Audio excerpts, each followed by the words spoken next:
The rain hammered against the grimy windows of Murphy's bar, each drop adding to the puddles that reflected the neon signs of New Angeles' worst district. Staff Sergeant Marcus "Tank" Rodriguez sat alone in the corner booth, nursing his third whiskey and trying to forget the nightmares that came with 30 years of military service. The bar was nearly empty at this hour, just the way he liked it. The door chimed as two small figures entered, water dripping from their worn coats. Tank glanced up from his glass and felt his chest tighten. Two girls no older than 10 and 12 stood in the doorway looking around nervously. The older one had fierce green eyes that reminded him of his own daughter, while the younger one clutched a stuffed rabbit that had seen better days. They shouldn't be here. This wasn't a place for children. The older girl spotted him and whispered something to her sister before they both walked over to his table. Tank set down his glass and studied them more carefully. Despite their young age, both girls carried themselves with a determination that spoke of hardship far beyond their years. Their clothes were clean but patched, and there was something in their eyes that he recognized from war zones around the galaxy. "Mr. Rodriguez?" the older girl asked, her voice steady despite the slight tremor in her hands. Tank raised an eyebrow. "Depends who's asking, kid. You two lost?" "We're not lost," the younger one piped up, earning a gentle elbow from her sister. "We came to find you specifically." "My name is Sarah Chen," the older girl continued. "This is my sister Emma. We heard you used to fight the Galactic Empire." The mention of the Empire made Tank's jaw clench. Those chrome-plated bastards had been humanity's nightmare for the past decade, ever since they had arrived claiming to bring order to Earth's outer colonies. Their version of order involved enslaving entire populations and strip mining worlds bare. "Used to fight is right," Tank growled. "War's over, girls. We lost. Empire's got their boot on our throats now, and there's nothing anyone can do about it." Sarah's eyes flashed with something dangerous. "The war isn't over for everyone." She glanced around the bar, then leaned closer and lowered her voice to barely above a whisper. "The Galactic Empire hurt and killed our mother." The words hit Tank like a plasma bolt to the chest. He'd heard those words before in 100 different languages on a dozen different worlds. The Empire had a talent for making orphans.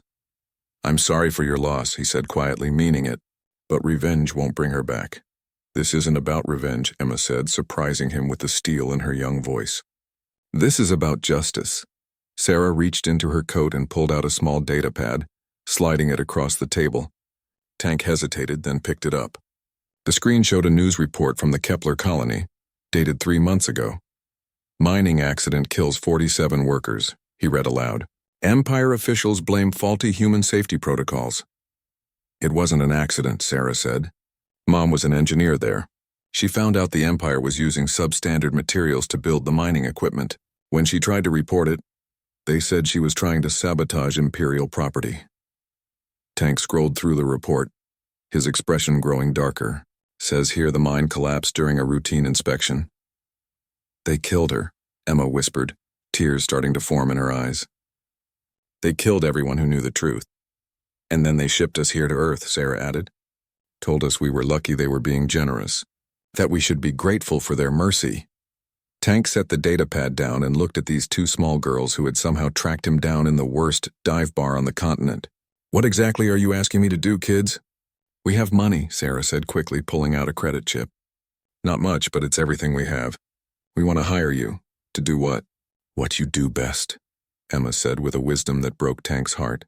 "Fight the Empire." Tank stared at them for a long moment, then picked up his whiskey and drained it in one gulp. The alcohol burned, but not as much as the memory of his own failures against the Empire. "Girls, I appreciate what you're trying to do, but I'm just one man.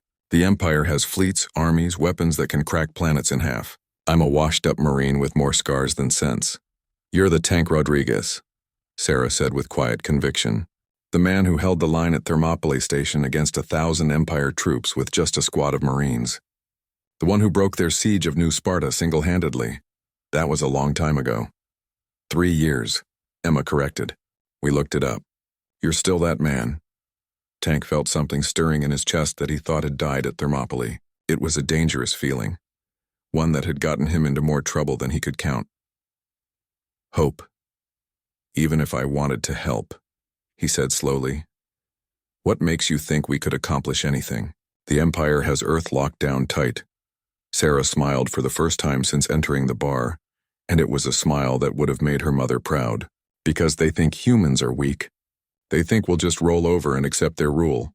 They're wrong, Emma added, clutching her stuffed rabbit tighter. Aren't they? Tank looked at these two brave little girls who had lost everything, but still had the courage to walk into a dive bar and try to hire a broken soldier to fight an empire. He thought about their mother, dying in a collapsing mine because she'd tried to do the right thing. He thought about all the other mothers, fathers, and children the empire had crushed under their shiny boots. Maybe he was too old for this. Maybe he was just one man against impossible odds, but these girls believed in him, and sometimes that was enough. Tank reached across the table and gently pushed the credit chip back toward Sarah. Keep your money, kid. You're going to need it. Does that mean you'll help us? Sarah asked, hope blooming in her eyes. Tank stood up, feeling his old bones protest, and put on his jacket. For the first time in months, he had somewhere to be. Let's go remind the Empire why they should have left humanity alone. Tank's apartment was a fortress disguised as a rundown studio in the industrial sector. The girls followed him through 3 different security checkpoints, each hidden behind false walls and forgotten maintenance panels. Emma's eyes grew wide at the arsenal of weapons mounted on the walls, while Sarah studied everything with the calculating gaze of someone planning for war. This is where you've been living? Sarah asked, taking in the Spartan furniture and military precision of the space. Home sweet home, Tank replied, pulling a bottle of water from an old refrigerator. Want something to drink? I've got juice boxes somewhere. The normalcy of the offer seemed absurd given the circumstances, but both girls nodded. Tank rummaged through his supplies, finding the promised juice boxes buried behind military rations and ammunition clips. While they drank, Tank moved to a wall-mounted terminal and began typing commands with practiced efficiency. Multiple screens flickered to life, displaying star charts, shipping manifests, and surveillance footage from around the galaxy. First lesson in fighting the Empire, Tank said without turning around. Information is more valuable than any weapon. They control the major news networks, but they can't stop all the independent chatter. Sarah moved closer to watch him work. What are you looking for? Evidence. Your mother wasn't the first person to die for standing up to Imperial mining operations. Tank pulled up a series of reports from different colonies. Look at this pattern. 17 accidents in the past 2 years, all at Imperial mining facilities, all after someone raised safety concerns. Emma joined them, still clutching her stuffed rabbit. They're killing people on purpose. Worse than that, kid. They're making examples. Tank highlighted specific names on the reports. Engineers, supervisors, anyone with the knowledge and authority to challenge their methods. The Empire doesn't just want compliance, they want fear. The terminal chimed with an incoming message. Tank frowned as he read it, then his expression grew grim. What is it? Sarah asked. A friend of mine in the Resistance Network. There's been another incident. Tank pulled up a new report. The Titan Colony Processing Plant. 43 dead in what they're calling a pressure system failure. When? Sarah's voice was tight with controlled anger. 6 hours ago. Tank turned to face them, his expression serious. Girls, I need you to understand something. This isn't just about your mother anymore. The Empire is systematically murdering anyone who threatens their profit margins. If we move against them, we're not just risking our own lives. What do you mean? Emma asked quietly. I mean, they might retaliate against innocent people. Other colonies, other families. Tank knelt down to their eye level.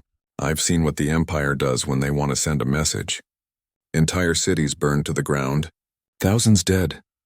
Sarah looked at Emma and some silent communication passed between them. When Sarah turned back to Tank, her young face was set with determination. Our mother taught us that sometimes you have to stand up for what's right, even when it's dangerous. She knew the Empire might kill her for speaking out, but she did it anyway. Because if good people don't fight back, Emma added, then the bad people win. Tank studied these 2 remarkable children and felt a familiar fire burning in his chest. It was the same feeling he'd had when he'd enlisted 30 years ago, the same conviction that had carried him through countless battles. All right then, he said, standing up and moving to a weapons locker. If we're doing this, we're doing it right. No half measures, no mercy. He pulled out a rifle that Sarah recognized from news footage of the colonial wars. It was scarred and battle-worn, but meticulously maintained. This beauty and I have been through hell together, Tank said, running his hand along the barrel. Empire plasma rifles might be fancier, but human engineering has something theirs doesn't. What's that? Sarah asked. Soul. Tank chambered around with practiced ease. Every human weapon is built by someone who believes in what they're fighting for. Empire gear is just mass-produced by slaves. He moved to another cabinet and pulled out surveillance equipment, data recorders, and communication devices. We start small. Gather intelligence, document their crimes, build a case that even their propaganda machine can't spin. And then, Emma asked, then we hit them where it hurts. Tank's smile was predatory. The Empire thinks humans are primitive, that will fold at the first sign of real resistance. They're about to learn how wrong they are. He pulled up a holographic display of the local Imperial garrison. The compound was massive, bristling with defenses and crawling with alien troops in their characteristic chrome armor. The local Imperial commander is a Zephyrian named Korvac. He's the one who signed the order to have your mother and her colleagues eliminated. Tank highlighted a section of the compound. He operates out of the administrative complex. Thinks he's untouchable behind all that security. Sarah stared at the hologram with cold calculation. How many troops? About 500 rotating shifts. But they're overconfident and lazy. They've gotten used to ruling through fear instead of fighting real battles. What's our first move? Emma asked. Tank was quiet for a moment, studying the display and running calculations in his head. We need allies. The Empire has made enemies all over the galaxy, but most resistance cells are too small and isolated to be effective. If we can connect them, coordinate their efforts. You want to start a rebellion, Sarah said. It wasn't a question. I want to remind the Empire that humans don't stay down. Tank closed the holographic display and looked at the girls. But first we need to get you two somewhere safe. This is about to get very dangerous. No, Sarah said firmly. We're staying with you. Absolutely not. Your children. We're the only family each other has left, Emma said, moving closer to her sister. And we're the ones who hired you. The Empire killed our mother because they thought they could silence the truth, Sarah added. If we run and hide, then they win. They get to keep lying and killing. Tank looked at their determined faces and saw their mother in both of them. He remembered reading about Dr. Elena Chen in the after-action reports. She'd been a brilliant engineer and a fierce advocate for worker safety. It seemed her daughters had inherited both her intelligence and her courage. All right, he said finally, but we do this my way. You follow orders without question. You stay out of direct combat, and if I tell you to run, you run. Understood? Both girls nodded solemnly. Tank moved to a communications console and began entering encryption codes. Then let's send a message to some old friends. It's time to remind the galaxy what happens when you mess with Earth's children. As the secure channel connected, Tank felt the familiar weight of command settling on his shoulders. The Empire had made their biggest mistake when they'd created 2 more human orphans. Now they were about to face the consequences. The rebellion was about to begin.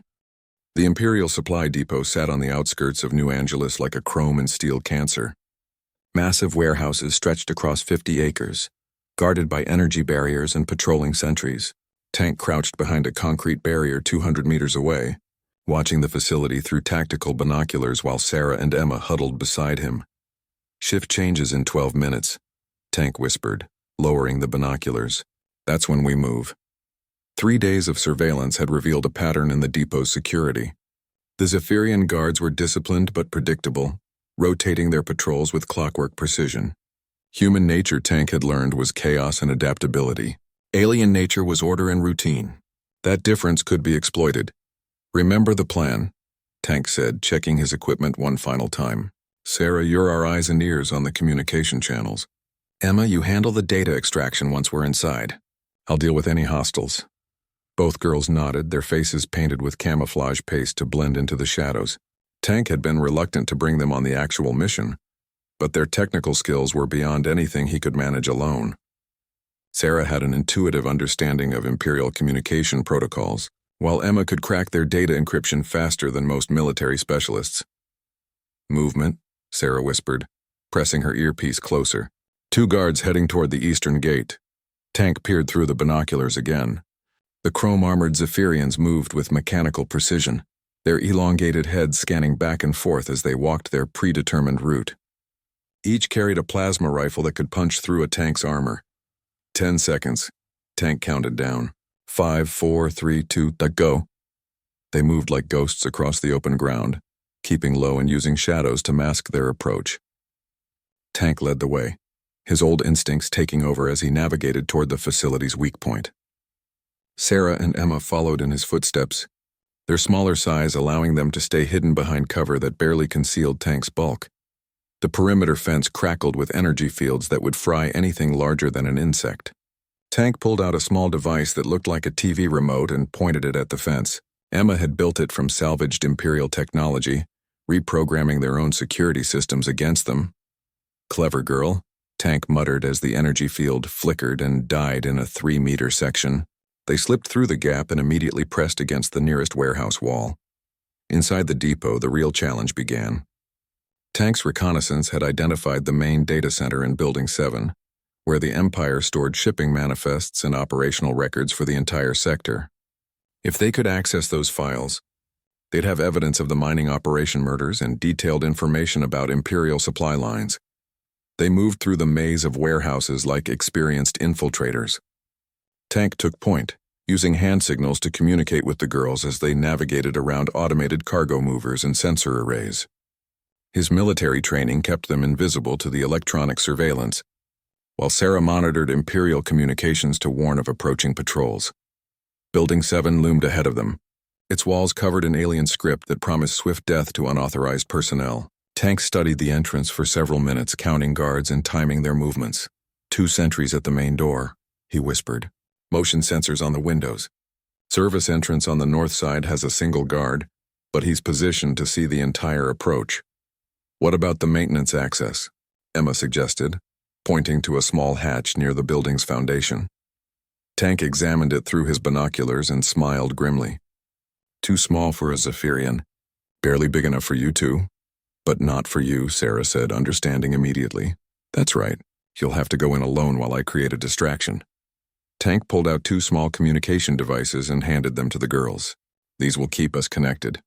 Get to the data center, download everything you can, and get out. If something goes wrong, we know, Emma said quietly. Run first, ask questions later. Smart girl. Tank checked his watch. The main guard shift would change in 6 minutes, creating a brief window when the depot's security would be at its most relaxed. He moved the girls into position near the maintenance hatch, then began making his way toward the opposite side of the building. The service entrance guard was a veteran Zephyrian with scars across his chrome chest plate. He stood at attention, but Tank could see the subtle signs of boredom in his posture. Good. Bored guards made mistakes. Tank pulled out a small grenade and armed it, then threw it toward a stack of shipping containers 30 meters away. The explosion lit up the night and sent debris flying in all directions. Alarms began blaring throughout the depot as the guard rushed toward the disturbance, speaking rapidly into his communication device. Now, Tank whispered into his comm unit. Sarah and Emma squeezed through the maintenance hatch and found themselves in a narrow crawl space that ran between the building's walls. They moved quickly but carefully, following the architectural plans Tank had stolen during his earlier reconnaissance. The data center was 3 levels up and 2 corridors over. Guards are responding to the explosion, Sarah reported through their comm link. Multiple units converging on Tank's position. I'm fine, Tank's voice crackled back. Keep moving. The girls emerged from the crawl space into a storage room filled with spare parts and equipment. Emma immediately went to work on the door's electronic lock, her fingers dancing across the keypad as she inputted override codes. Got it, she whispered as the door slid open. The corridor beyond was dimly lit and empty. They could hear the sound of running footsteps and shouted orders echoing from other parts of the building, but their route remained clear. Tank's distraction was working perfectly. The data center was protected by biometric scanners and quantum encryption that would have stopped most intruders. Emma pulled out a device that looked like a metallic spider and placed it against the main terminal. The device extended tiny filaments that interfaced directly with the Imperial systems. How long? Sarah asked, keeping watch at the door. 3 minutes for the basic files, 10 if we want the classified stuff. We want everything. Through their earpieces, they could hear Tank engaging the guards, the sound of human weapons mixed with the distinctive whine of Imperial plasma rifles. Explosions echoed through the depot as Tank led his pursuers away from Building 7. Status report. Tank's voice was calm despite the chaos around him. Almost done, Emma replied. watching data streams flow across her portable display. 60% complete. Well, hurry it up. I'm running out of places to run. Sarah monitored the Imperial communications, listening to the guards coordinate their search. They're bringing in reinforcements from the main garrison. Estimated arrival in 8 minutes. Understood, Tank replied. Get that data and get out. Emma's device chimed softly. Download complete. We've got everything. They retraced their path through the building, moving even faster now that time was running short. Behind them, they could hear guards finally reaching their floor and beginning a systematic search of the rooms. The crawl space seemed smaller on the return trip, but they pushed through and dropped out of the maintenance hatch into the night air. Tank was waiting for them behind a stack of cargo containers, his armor smoking from a near miss with a plasma rifle. Time to go, he said, leading them toward their planned escape route. They ran through the depot's maze of warehouses with Imperial troops closing in from all sides. Tank's military training kept them one step ahead of their pursuers, using the facility's own layout against the guards who knew it better. The hole in the perimeter fence was still active when they reached it, Emma's override device still functioning perfectly. They slipped through and sprinted across the open ground toward their vehicle, a modified hoverbike that Tank had hidden in an abandoned construction site. Did we get everything? Tank asked as they sped away from the depot, the sound of Imperial sirens fading behind them. Sarah held up Emma's data storage device, its surface glowing with captured information.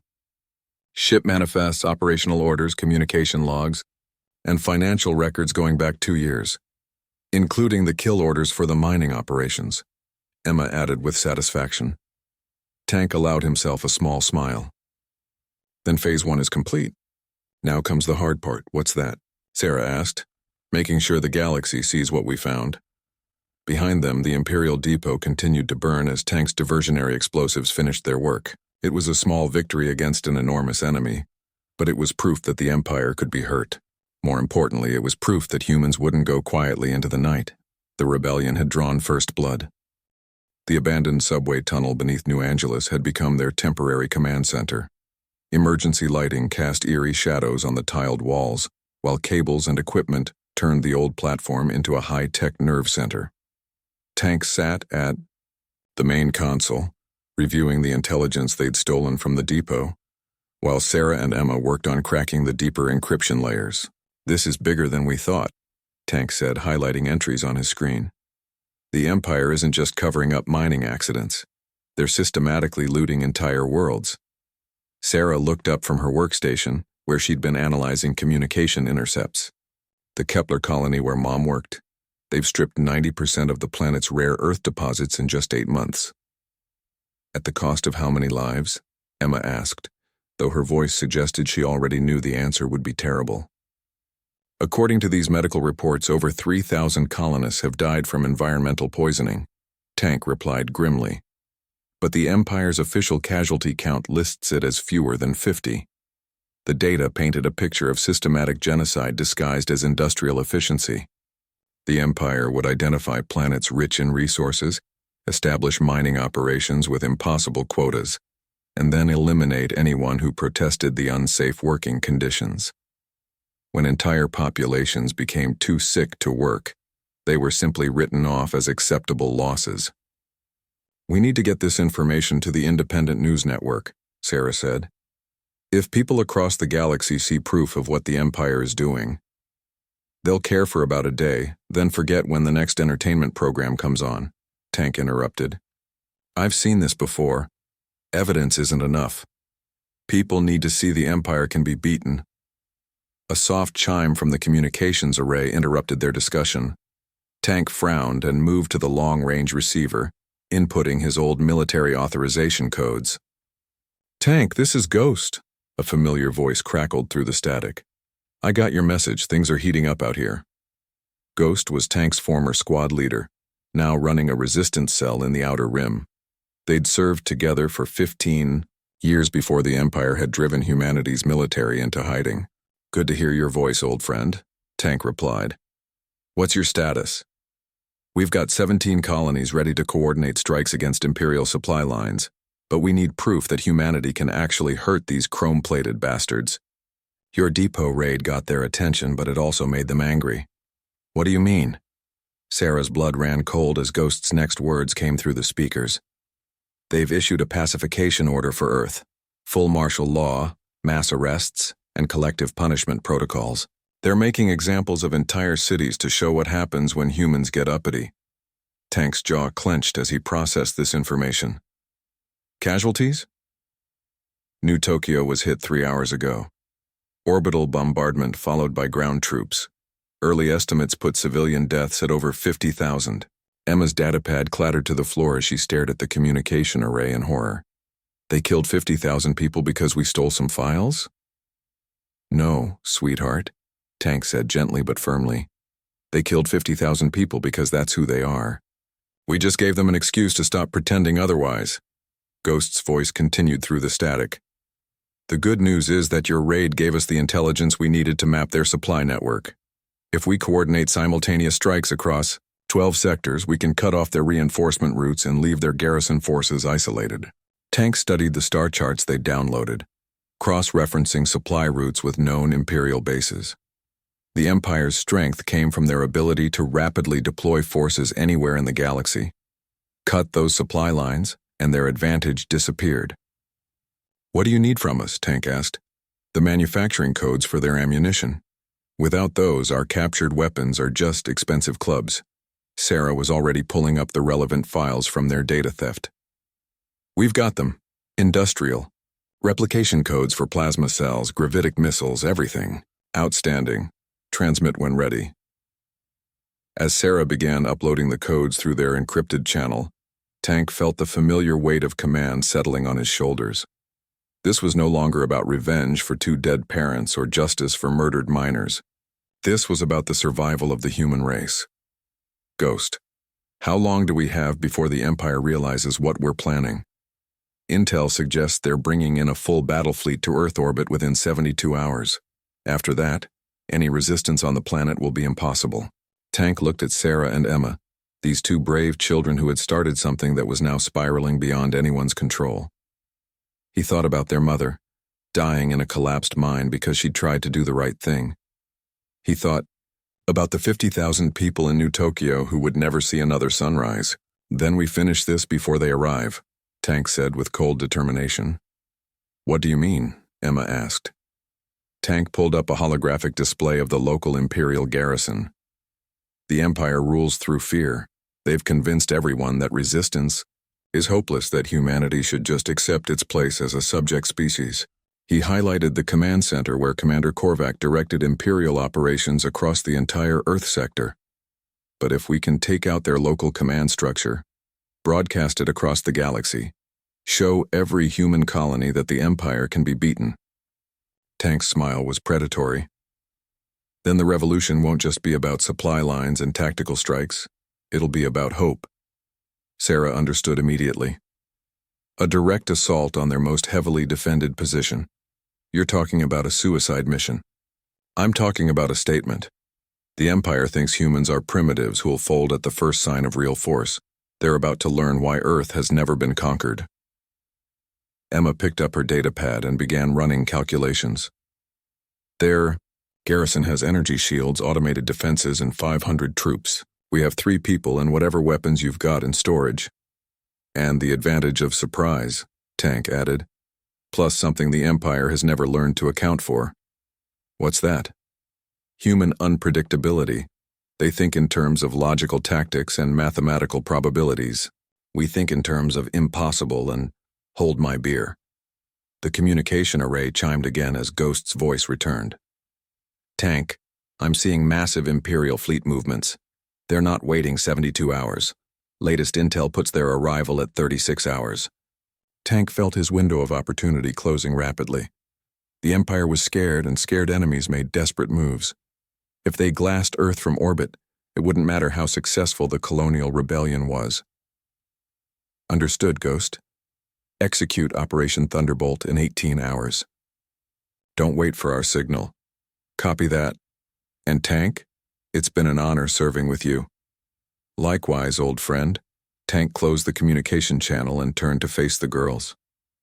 Sarah was studying him with the calculating expression he'd come to recognize while Emma clutched her stuffed rabbit with white knuckles. You're planning to attack the garrison tomorrow night, Sarah said. It wasn't a question. We're planning to attack the garrison tomorrow night, Tank corrected.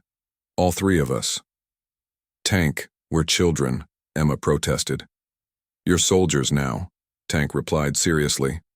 The Empire made you soldiers when they murdered your parents. The question is whether you're going to let them win. Sarah stood up straighter, and Tank could see her mother's steel in her young eyes. What's the plan?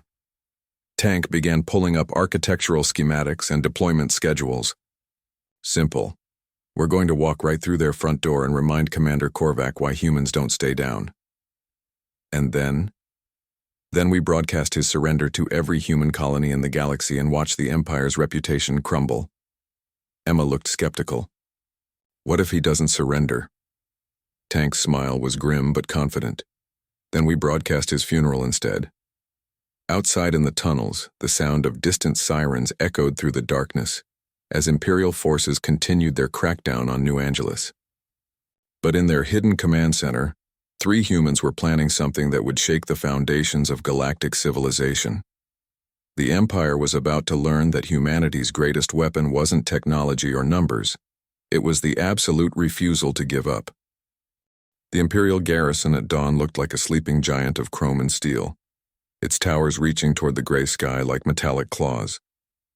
Tank crouched in the ruins of an old church 6 blocks away, watching the morning shift change through his scope.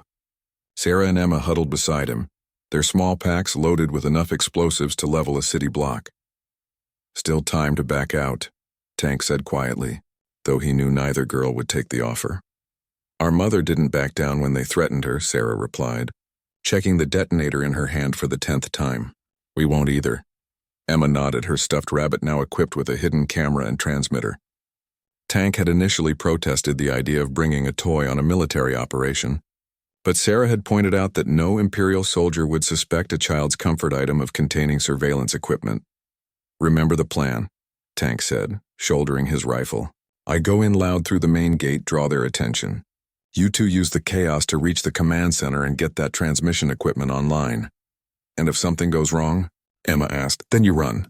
Promise me that if this goes sideways, you'll get out and let ghost people carry on the fight. Both girls nodded, though Tank could see in their eyes that they had no intention of abandoning him. He felt a mixture of pride and terror at their loyalty. These children had lost their innocence the day the Empire killed their mother, but they'd gained something else. Purpose. Tank's earpiece crackled to life as reports came in from resistance cells across the galaxy. Ghost's coordinated strikes were beginning, with simultaneous attacks on Imperial supply depots in 17 different star systems. If everything went according to plan, the Empire's ability to reinforce Earth would be severely compromised within hours. Thunderbolt 1 reports successful penetration of Arcturus Station, the voice reported. Enemy ammunition depot destroyed. Thunderbolt 7 has taken the Centauri shipyards. 3 Imperial cruisers captured intact. Tank smiled grimly. His old comrades were doing their part. Now it was time to do his. They moved through the ruined streets of what had once been a thriving commercial district. Imperial bombardment during their initial invasion had left most buildings as hollow shells, perfect cover for 3 humans planning an impossible assault. Tank led the way, his decades of urban combat experience guiding them through the maze of debris and abandoned vehicles. The garrison's outer perimeter was protected by energy barriers and automated sentry guns, but Tank had studied their patterns for weeks. Every defense system had weaknesses, and Imperial engineers thought in terms of massive frontal assaults, not individual infiltrators. Shift change in 30 seconds, Sarah whispered, monitoring Imperial communications through her earpiece. Guards are rotating to internal positions. Tank pulled out what looked like a simple metal rod and extended it into a 4-foot staff. Emma had modified it with components from their stolen Imperial technology, turning it into a localized EMP generator.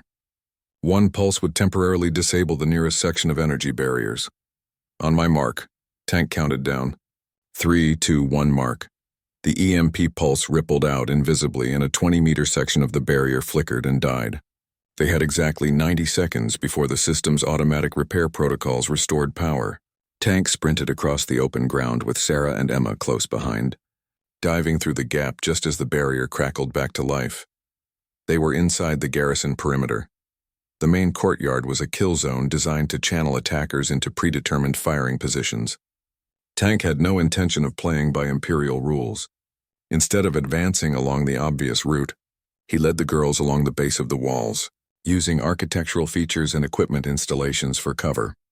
Command center is in the central tower, 15th floor. Tank whispered as they crouched behind a parked hover tank. Communications array is on the roof.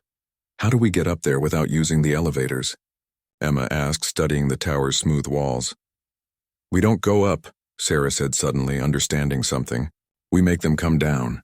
Tank looked at her with approval. Smart girl. What are you thinking? If we can trigger their emergency protocols, they'll evacuate the command staff to the ground-level bunker for protection. But their communication systems will still be active. And more importantly, Tank added, catching on to her plan, Commander Korvac will be in that bunker, cut off from his troops and dependent on automated systems. Emma began unpacking her electronic equipment. I can hack into their emergency network from any access terminal. Give me 5 minutes and I can make them think they're under orbital bombardment. That's my girl, Tank said proudly. But first we need to get you to a terminal. The maintenance building on the courtyard's eastern side looked undefended, but Tank's trained eye caught the subtle signs of surveillance systems and motion sensors. Getting Emma inside would require a distraction, and Tank knew exactly what kind of distraction would work best. He pulled out 2 grenades and armed them, then stepped out from behind their cover and walked directly toward the main gate. The first Imperial guard who spotted him actually paused in confusion. A single human approaching their most secure facility on foot was so far outside their tactical expectations that their programming couldn't immediately process the threat level. Tank used that hesitation to close the distance, bringing his rifle up and putting 2 rounds center mass into the guard's chrome armor. The bullets, loaded with armor-piercing cores developed from captured Imperial technology, punched through the alien's protection like it was made of paper. Alarms began blaring throughout the garrison as Tank threw his first grenade at a group of guards emerging from a nearby barracks.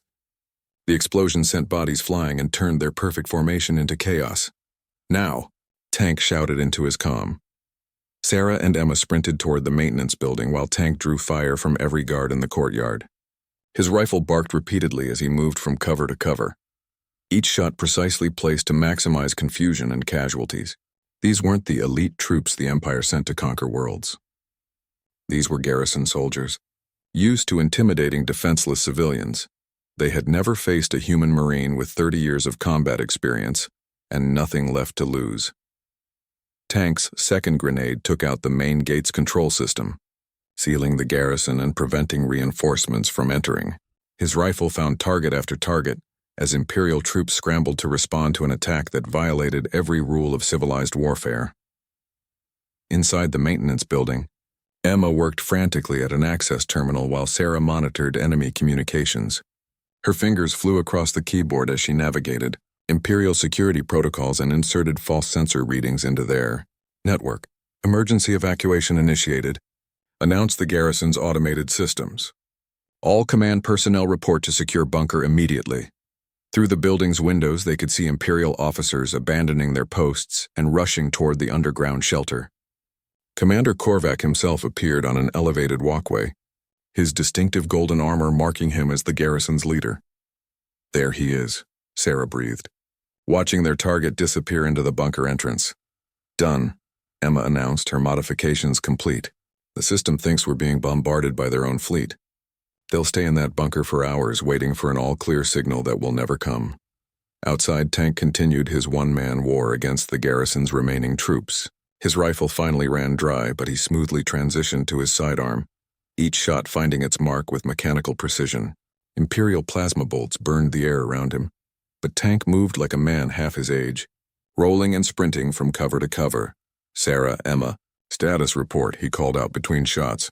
Command bunker sealed. Communications array is active, Sarah replied. We can broadcast to the entire galaxy from here. Outstanding. Begin transmission in 60 seconds. Tank looked around the courtyard, counting his remaining ammunition and the number of enemies still active. The odds weren't good, but they didn't need to be. He just needed to buy the girls enough time to show the galaxy what human determination looked like. "You Imperial bastards want to see primitive?" Tank shouted, pulling out his combat knife. "Let me show you what a primitive human looks like when you threaten his family." He charged the nearest group of guards, his blade finding the weak points in their armor with surgical precision. These aliens had superior technology and overwhelming numbers, but they had never learned to fight something that refused to die. Above them, Emma's voice began broadcasting across every frequency in known space. "My name is Emma Chen. The Galactic Empire murdered my mother. Today, we're going to show you what happens when you make humans angry." The transmission went out across the galaxy on every frequency, carried by hijacked Imperial communication networks and broadcast through resistant cells on 1,000 worlds. Emma's young voice, clear and unwavering, telling the story of their mother's murder and the systematic genocide the Empire had hidden behind industrial accidents and bureaucratic lies. In the maintenance building, Sarah monitored responses flooding in from across human space. Colonial governors who had remained silent were suddenly denouncing Imperial rule. Resistance cells were emerging from hiding. Most importantly, Imperial troops on dozens of worlds were facing coordinated uprisings as human populations realized they outnumbered their oppressors. "It's working," Sarah reported through their comlink. "Ghost reports successful revolts on Kepler, New Sparta, and the Vega colonies. The Empire's local commanders are requesting immediate reinforcement." Outside, Tank had carved a path of destruction through the garrison courtyard. His knife dripped with alien blood as he stood over the bodies of a dozen Imperial guards, but more kept coming, and his human stamina was beginning to show limits that their superior technology couldn't. "Tank, fall back to our position," Emma called out. "We've got what we came for." "Negative," Tank replied, ducking behind an overturned hover tank as plasma bolts scorched the air above him. "Still got work to do." He pulled out his last grenade and studied the bunker entrance where Commander Korvac had taken shelter. The Empire's local commander was cowering underground while his troops died around him. Exactly the kind of leadership that had made them vulnerable to human tactics. Tank armed the grenade and sprinted toward the bunker, Imperial weapons fire tracking his movement. A plasma bolt grazed his shoulder, spinning him around, but he kept his feet and continued forward. Another shot burned across his leg, but Marine training kept him moving. The bunker's automated defenses activated as he approached, but Emma had done her work well. The systems identified him as an Imperial officer fleeing enemy. Bombardment and opened the heavy doors to let him inside. Tank smiled grimly as he rolled the grenade into the bunker and dove for cover. The explosion shook the entire garrison, sending cracks through the walls and shattering windows throughout the complex. When the smoke cleared, Tank picked himself up and limped toward the maintenance building where the girls waited. "Is it over?" Emma asked as he collapsed against the doorframe, his combat armor smoking from multiple plasma burns. "Not yet," Tank gasped, pulling out his sidearm and checking the ammunition. Korvac was deeper in the bunker. Takes more than one grenade to crack Imperial-hardened shelters. As if summoned by his words, the sound of approaching aircraft filled the air. Imperial reinforcements were arriving, too late to save their commander, but in time to trap 3 humans in their own stronghold. "We need to go," Sarah said urgently. "There are dropships inbound with at least 2 companies of troops." Tank struggled to his feet, leaning heavily against the wall. "You two go. I'll hold them off long enough for you to reach the extraction point."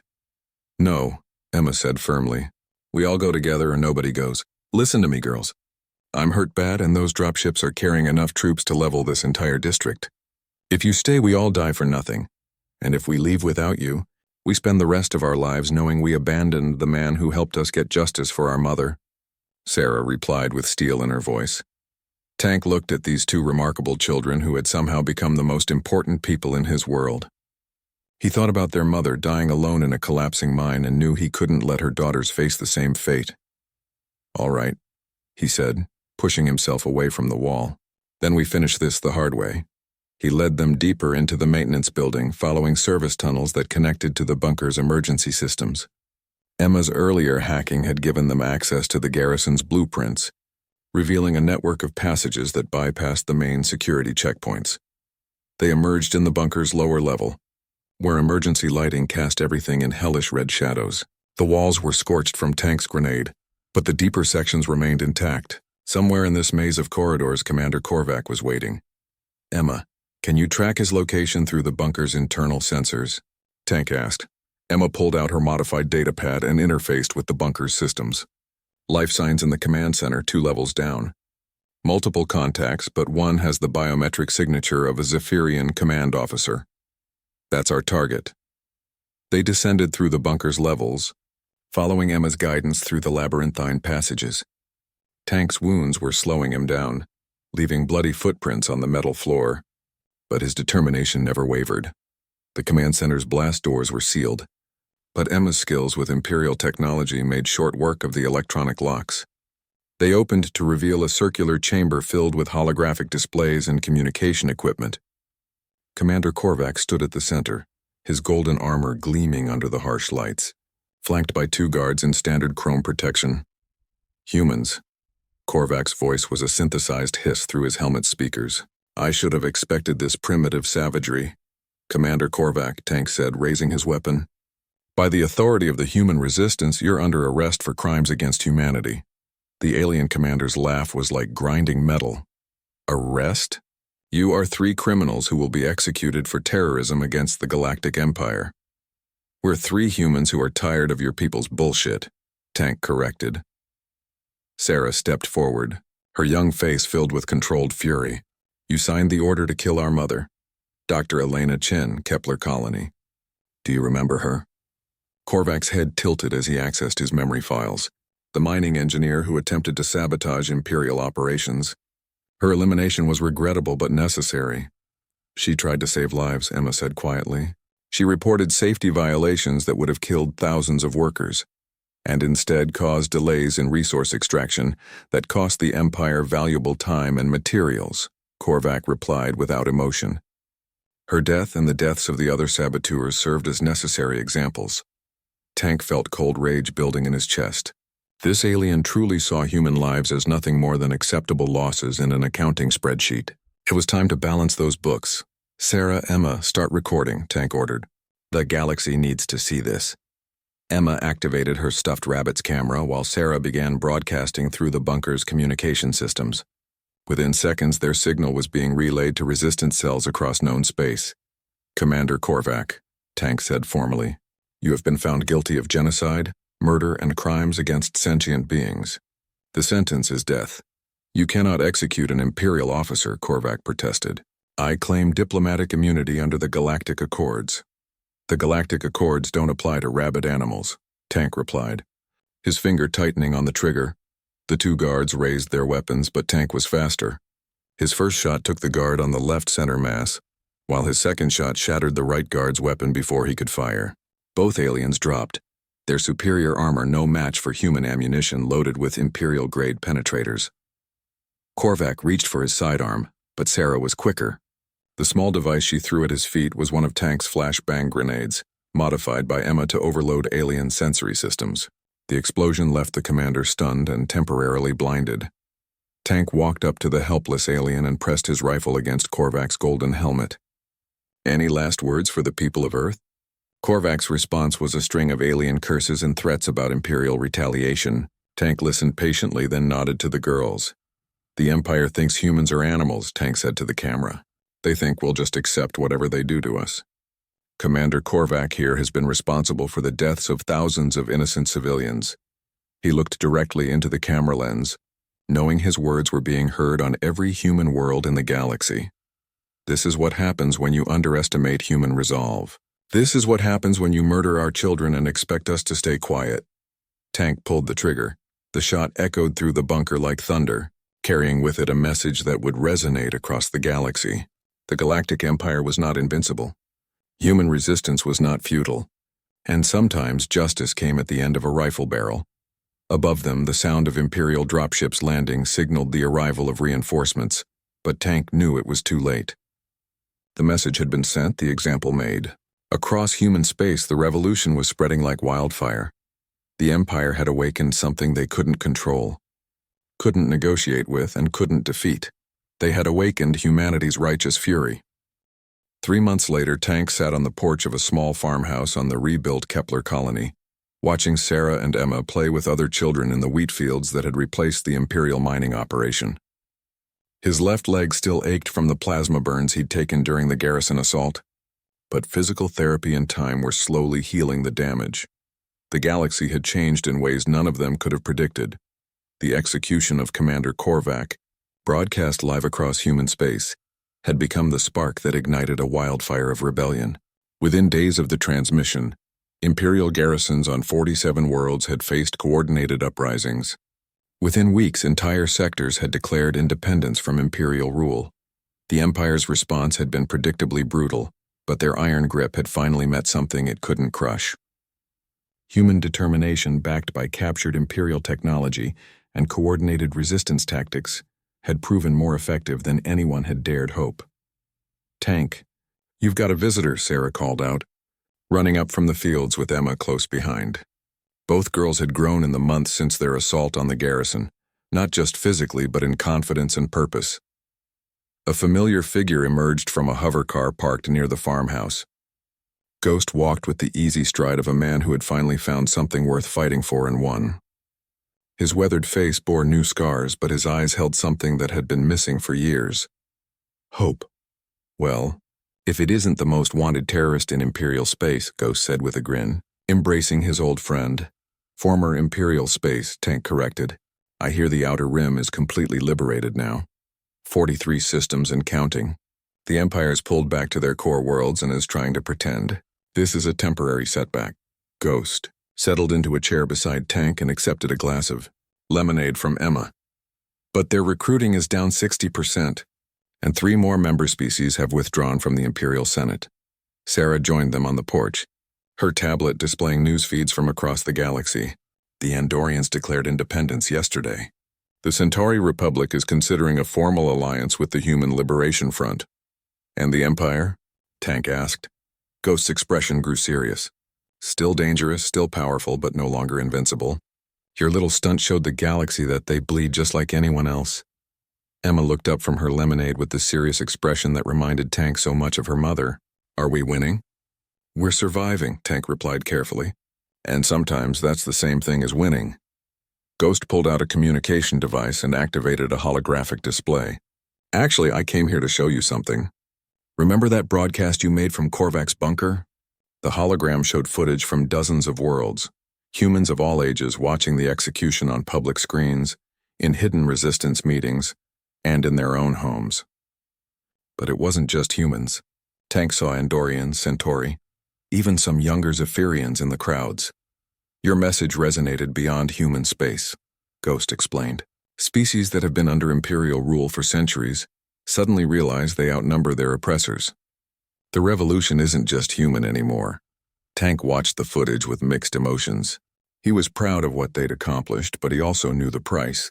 Thousands had died in the uprisings that followed their broadcast. Entire worlds had been scarred by warfare. "Do you ever wonder if we did the right thing?" he asked quietly. Sarah looked at him with surprise. "How can you ask that? The Empire was committing genocide. I know that. But look at all the destruction we caused. All the lives lost because 3 people decided to start a war." Emma stood up and walked to the porch railing, looking out at the fields where their mother had once worked. "Mom used to say that sometimes good people have to make hard choices. That standing up for what's right isn't always safe or easy. She also said," Sarah added, "that if you have the power to stop something evil and you choose not to, then you're responsible for everything that happens after." Tank nodded slowly. The girls had grown wise beyond their years, shaped by loss but not broken by it. They understood something that took most adults decades to learn.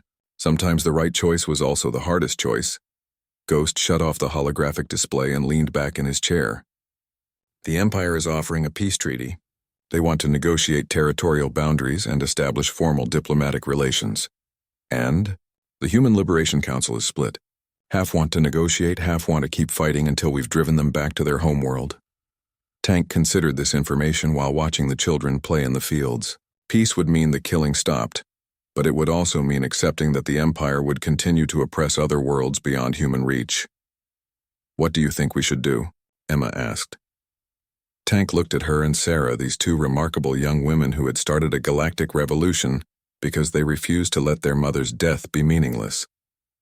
They deserved a chance to have normal lives, to grow up without the weight of war on their shoulders. but they also deserved to live in a galaxy where their children wouldn't face the same threats they had. I think, Tank said finally, that your mother would want us to keep fighting until everyone is free. Ghost smiled. I was hoping you'd say that. The Council has authorized a new offensive. We're calling it Operation Liberation. What's the target? Sarah asked. The Imperial homeworld itself. Cut off the head of the snake once and for all. Tank felt the familiar stirring in his chest, the call to duty that had defined his entire adult life. He was older now, marked by battle and slowed by injuries, but the fire still burned. When do we leave? He asked. Tank, you don't have to fight anymore, Emma said gently. You've done enough. He looked at her with affection and pride. Sweetheart, as long as there are people in this galaxy who think they can hurt children and get away with it, I'll never be done fighting. Sarah grinned. Does that mean we're coming with you? Absolutely not. You two are staying here where it's safe. Like we stayed safe during the garrison assault? Emma asked innocently. Ghost laughed. I think you're outnumbered, old friend. Tank looked at the two girls who had become the daughters he'd never had, who had shown him that sometimes the smallest people could make the biggest difference. They had lost their mother to Imperial cruelty, but they had never lost their courage or their compassion. All right, he said, standing up and feeling his old bones protest. But this time we do things properly. Full military training, proper equipment, and you follow orders without question. Yes, sir, both girls said in unison, mock saluting him. As the sun set over the Kepler colony, painting the wheat fields gold in the fading light, Tank felt something he hadn't experienced in years. Peace. Not the peace of surrender or defeat, but the peace of knowing he was exactly where he belonged, doing exactly what he was meant to do. The war wasn't over. The Empire still controlled vast swaths of the galaxy, still oppressed billions of beings across thousands of worlds. But for the first time since the aliens had arrived, humanity wasn't fighting alone.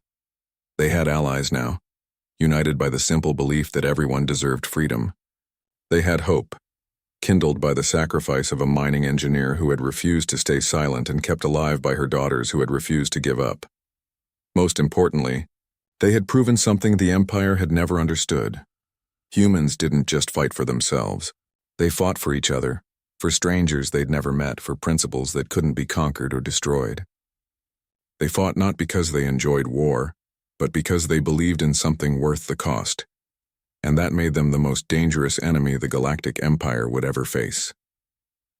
Tank Rodriguez. Sarah and Emma Chen walked back into the farmhouse together, ready to plan their next campaign in humanity's greatest war. Above them, the first stars were beginning to appear in the darkening sky, each one representing worlds still waiting for liberation. The revolution was far from over, but it had something now that it had never possessed before. It had become inevitable.